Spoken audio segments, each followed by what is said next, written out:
when you first start researching how to become a pilot, it's very overwhelming. There's a ton of information and it feels like a huge commitment, which it is, but you don't have to commit to anything right off the bat.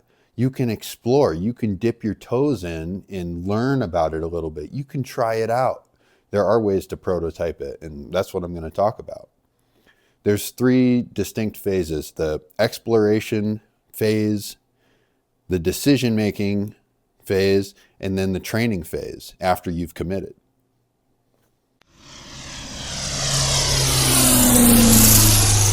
Engine instruments green, airspeed alive.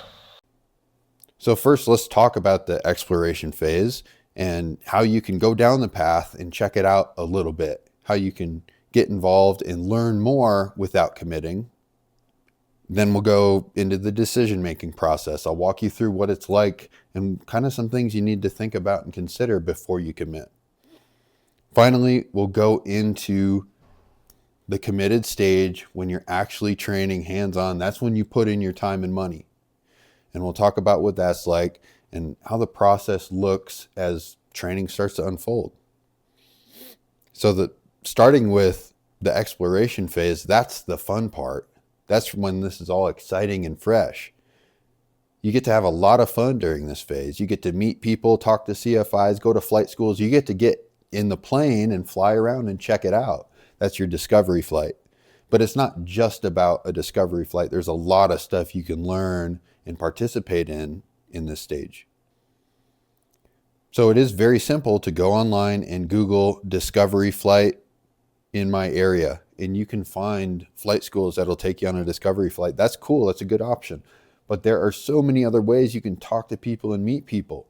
There are millions of CFIs out there that you can find their email or their, Instagram page, message them, say what's up, and let them know you have some questions. I mean, you have access to these people's inboxes. Ask them if you have any questions. Talking to real people is going to be way more valuable than Google or Reddit or ChatGPT. Talk to people. And then in addition to, talking to people online or whatever, you can go to a flight school, do the discovery flight, and talk to everyone you can while you're there. Feel out the vibe. Just kind of assess your feelings. How do I like being at the airport? Is this a fun place to hang out? Do I like the people that I see and interact with? Things like that. Facebook's a really good place to meet people. There's a ton of aviation groups. Hop on there and just throw out a message on one of those Facebook posts like, hey, I don't know anything. I'm just thinking about becoming a pilot. Where do I start? You got nothing to lose. The most important thing to take away from this is stop Googling, stop watching YouTube videos, and reach out and get a hold of somebody. You have to talk to people.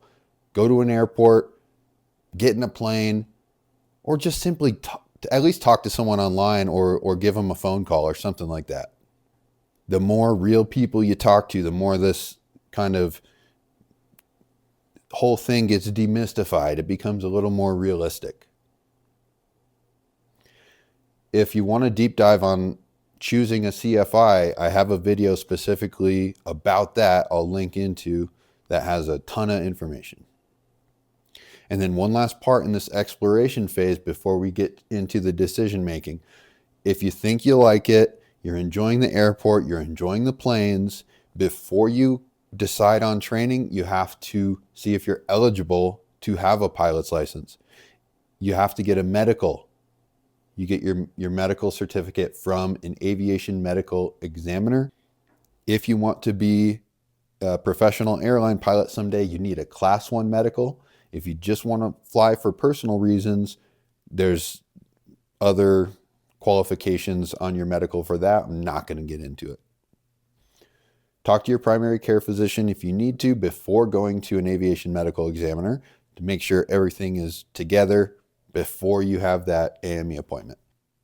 And then real quick on this first phase, the exploration phase, the fun, exciting phase where you dip your toes in and prototype, this is not expensive. A discovery flight might cost you $150. You could go on a few of those if you'd like, but reaching out to people online doesn't cost anything. Phone calls don't cost anything. Going to the airport and walking around the airport, going into flight school, that does not cost anything. And if you're crafty, there are ways you can get yourself into an airplane for no cost. Seriously, when me and people that I know are flying planes, there's an empty passenger seat next to us. It wouldn't take much for someone to ask, like, hey, can I come up and go for a ride? Hell yeah, that'd be way more fun than sitting up there by myself. So get crafty, find a way to get into those planes and check it out.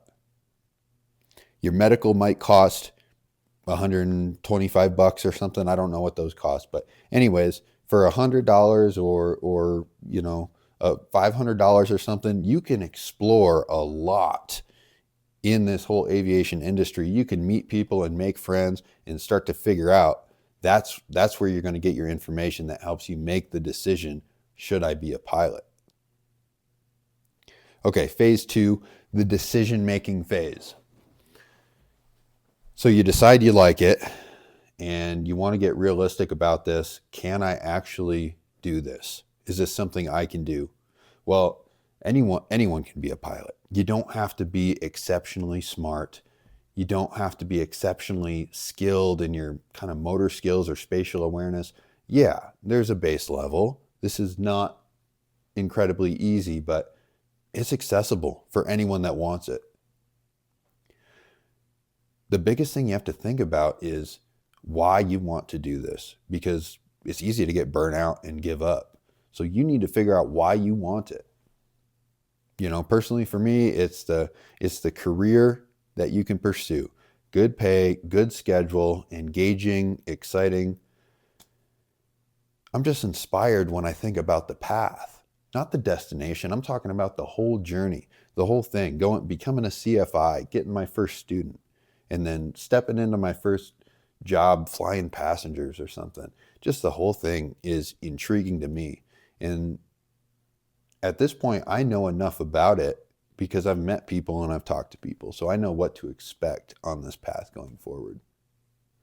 And then you have to be realistic about money. You know, the private pilot's license is maybe $15,000, could be $20,000 or more. So you need to be realistic about that. If you run out of money, it's not going to happen. So figure out your finances. There are ways to do it. Do not give up because you think it's impossible to come up with that money. You can figure it out. And seriously, message me and ask if you have questions and you need help and suggestions on how to take care of that. In addition to money, you need to be realistic about the time. It does take a lot of time and effort. Minimum requirements to get your license are 40 hours in the plane, but the national average is 65 hours in the plane. But it's going to take you a few hundred hours. You're going to have to put in a lot of time and effort in this process. This is a big step. It is a big step. So make sure you have like some serious time you want to dedicate to this, you know? All right. You gathered your information and you thought hard about it and you assessed why you want to do this. You made up your mind, I'm going to go for it. I'm doing it. Now you commit. Once you're committed to training, you've got the prep phase, the training phase, and the final exam with your DPE. Let's get into it. The prep phase. This is not the most fun part, but it's essential. You have to do this stuff. You're going to get an online ground school. You're going to run through that ground school. That will qualify you to take the written exam, the FAA private pilot written exam. Take that written exam, $125. Once you've completed the ground school and the written exam, you're in good shape. Now you can study the ACS, Airman Certification Standards. The ACS is basically going to be your curriculum for your private pilot's license. You should really understand that curriculum. Yes, your flight school, your flight instructor, they're going to have the curriculum, familiarized like the back of their hand, but it would be good if you understood it as well. Now, the reason you're engaged in this prep phase, you're putting a lot of time and energy into it, is strategic positioning. This will set you up for success when you finally get into the plane and start flying and having fun. You want to have as much of the prerequisites knocked out and taken care of as possible, because flying the plane's hard. Between the ground school and your written exam and some other things, you might be looking at $100 or maybe $500. It depends on how you do it. But the prep phase, that's cheap as well. So you decide, you commit, you prepare, and then you go get in the plane.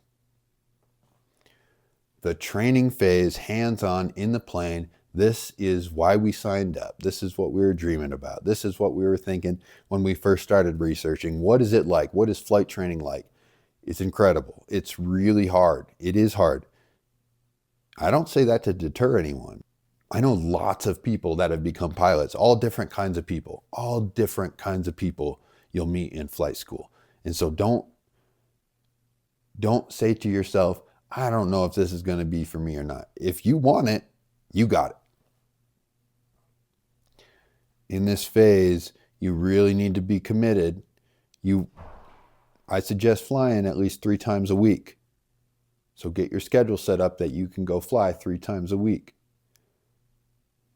That consistency is going to help you learn and advance a lot faster than otherwise. If you're just doing the 1 day a week thing or the couple times a month thing, that's a very stagnant trajectory, if I'm being honest. So I would figure out how you can cram it together, get a little more consistent with that training.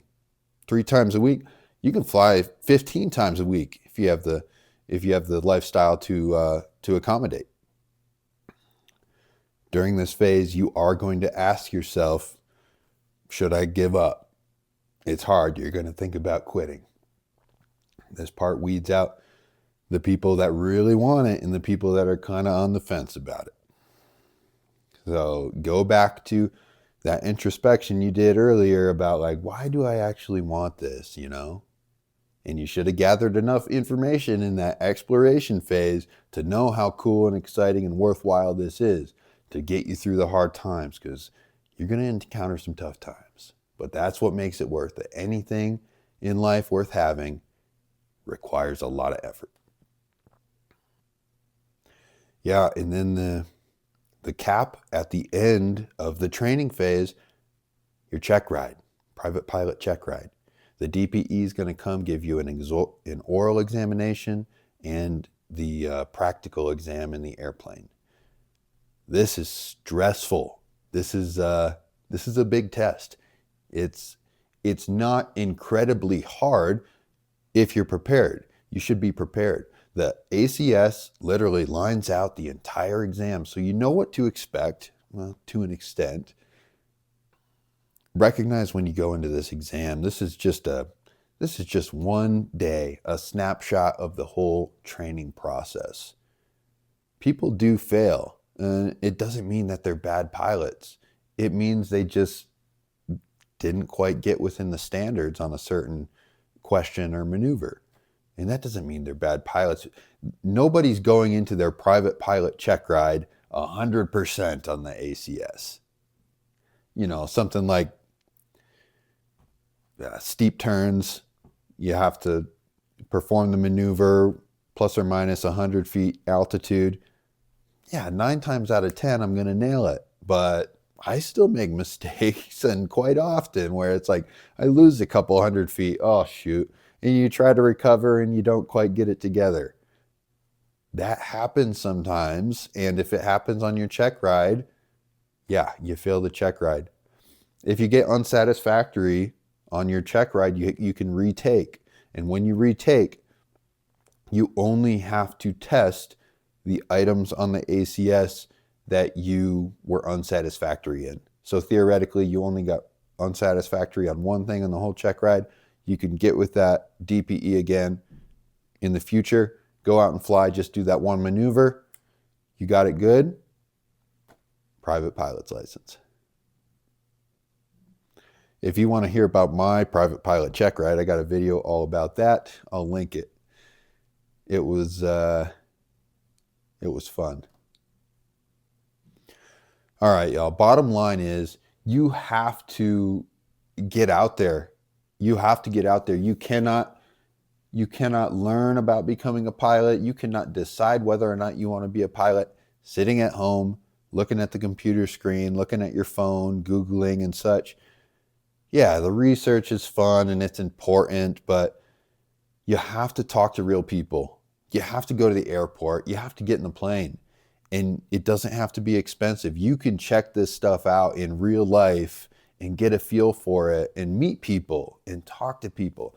That's how you're going to know whether this is for you or not. So get out there, check it out, and have fun with it. If you have any questions, hit me up. I got my information in the description. So let me know if you have some questions you need someone to talk to. I was there. But thanks for watching, y'all. We'll see you on the next one.